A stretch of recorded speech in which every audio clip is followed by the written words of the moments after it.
आप सभी का स्वागत करते हैं भोजपुरी इंटरटेनमेंट के यूट्यूब चैनल पर। आ गए एक बार फिर बहुत ही बवाल और बहुत ही धमाकेदार भी अपडेट को लेकर।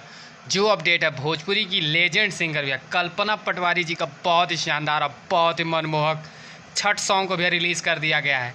जैसा कि आप सभी लोग स्क्रीन पर देख पा रहे होंगे, जिस बेहतरीन और लाजवाब भैया छठ सॉन्ग का नाम है दर्शन दे दी।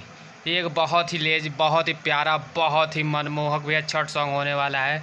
जिस छठ सॉन्ग को भैया VR म्यूजिक के ऑफिशियल चैनल पर रिलीज़ कर दिया गया है। और बात कीजिए भैया इस गाने की, तो इस गाने को गाया है कल्पना पटवारी जी, जो कि भोजपुरी की भैया बहुत ही लेजेंड सिंगर है। और ऐसा कोई घाट नहीं होगा जहाँ पे भैया इनका छठ सॉन्ग ना बजे।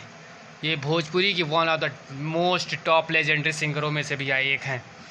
तो अभी तक यदि आप लोगों ने इस बेहतरीन और लाजवाब छठ सॉन्ग को भैया नहीं देखा है, नहीं सुना है, तो जाएं VR म्यूजिक के ऑफिशियल चैनल पर जाकर इस बेहतरीन और लाजवाब छठ सॉन्ग को भैया ज़्यादा से ज़्यादा प्यार दें।